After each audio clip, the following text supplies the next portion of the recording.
Hello guys, I'm Jitendra Churasia. Welcome back to my channel, The Office Guys Tutorials.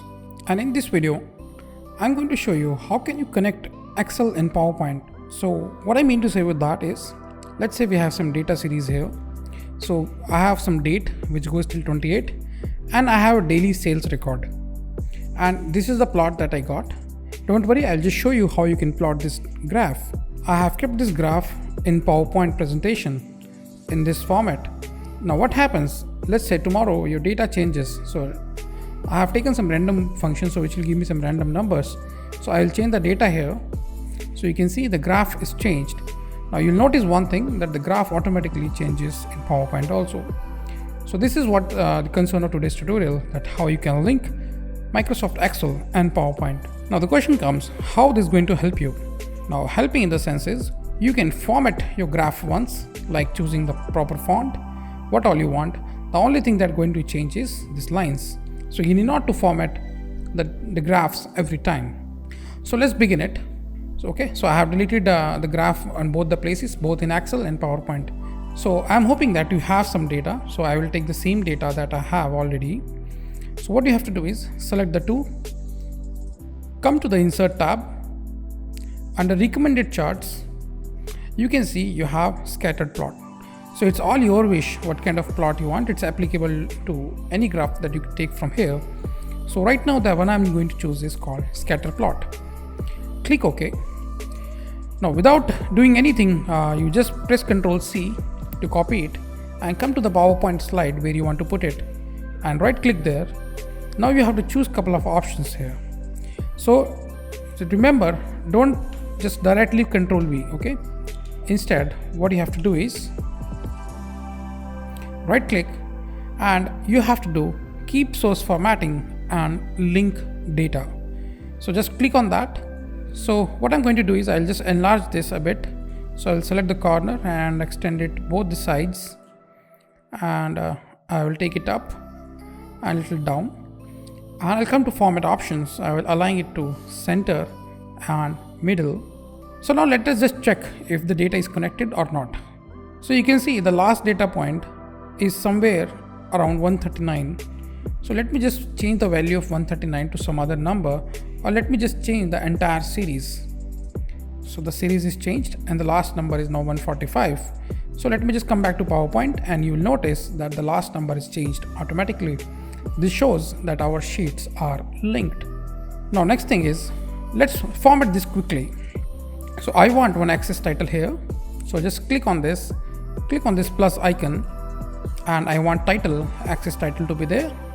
And in case you want any data label, like you want all the points that you have, you want to show a number there, you can use data labels. But I just want to make it a little clean just to show the trend. And now I'll select access title, and let me just quickly change the font. And the font that I'm going to use today is called Inter, and I will increase its size to somewhere around 16 or 18. That looks fine on a PPT. Now I will do the same. So font is Inter, and I hope that it is 18. So I will change this to 18.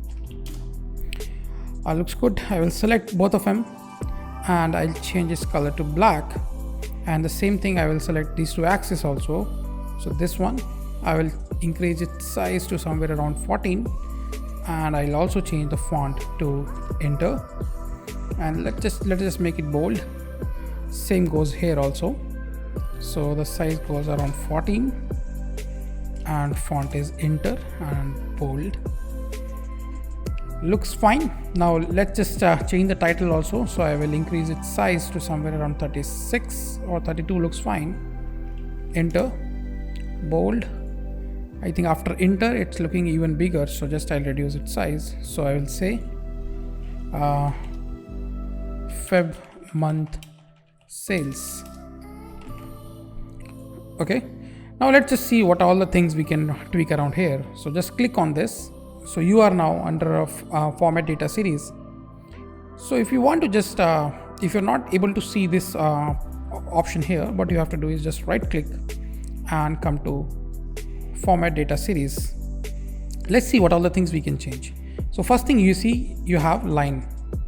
So line properties I'm going to change. I will change its color to black, so you can see the line is now black. Couple of more options that you can play around here is what kind of, like, what is the thickness of the line you want. So you want lower thickness or you want a higher thickness of the line. Now comes the dash type. You want a solid line or you want some dotted lines. So these are the couple of things that you can tweak in this option. The next important aspect is called smooth lines. So you want to show these lines to be like a tip to tip. Okay, it's going very like it has very sharp turns. So instead of that, what you can do is you come to this bucket option fill here and you can just click smooth line. So with that, what happens, your data at the points of the data points, it's get little smooth there. What next you can do is you come to marker and you will notice that let's give it some fill color, solid fill. I'll give it black color so that our dots turn into black. Now if I zoom in here, you will notice that it has some outline of blue color. So I just want to change that. Again, I'll come here, marker, and I will make border. Okay, so I'll make border to no outline. So now we have proper this. So I think we can change it for more markers. So just change no line for all. So this is done. Now what else we can tweak around?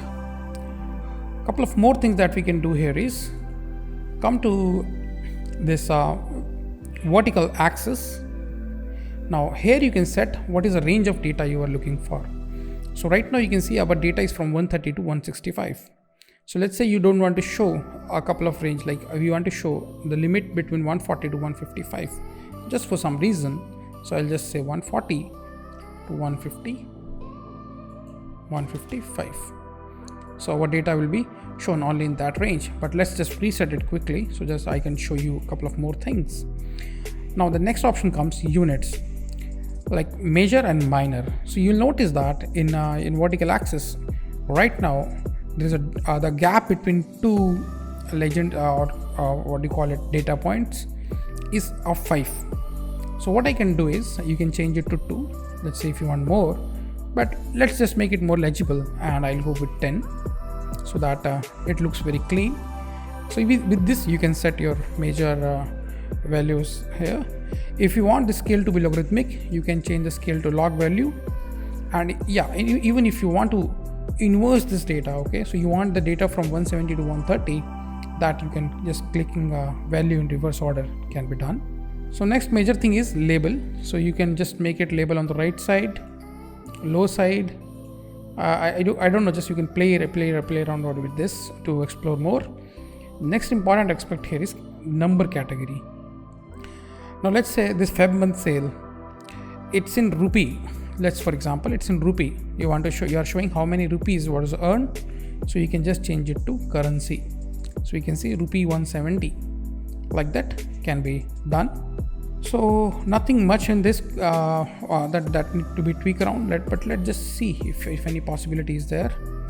Horizontal axis also we can play around. So let's see what all the things that we can do. Most of the options are going to be same. So I will go only till 28 because I don't have data for 29 and 30. As you can see here, the maximum data is only till 28. So I will limit it to 28. Major axis is at the gap of 5. But at the same time, yeah, minimum is going -2. I don't want that, so I just let it be 0 only. So it's going 0 to 28. Gap, let's make it 4, so that we can see 28 also, the last number. Because if you do at 5, the maximum number will become 25, the next will be 30. Since we are limiting our data to 28, we cannot see 30. That's why I'm keeping major as 4. What next can be done? The same thing can be done here also. We can put the scale as logarithmic with some base number, and we can put this also in backward reverse order. Same thing, the number also, it can be date also. So you can see it's showing 1 some year. So that can be what format you're looking for. What format you're looking for, you can just play from here. And let's just make it generic only. So that's all. Let's, for example, tomorrow once again this data changes. So if let's for example change, so first value is now around 159, so you'll notice that your graph has changed accordingly. So that's all guys for today's tutorial. I hope you learned something from this video. Please don't forget to subscribe to my channel, and also don't forget to hit the like button and share it with your friends. Thank you very much.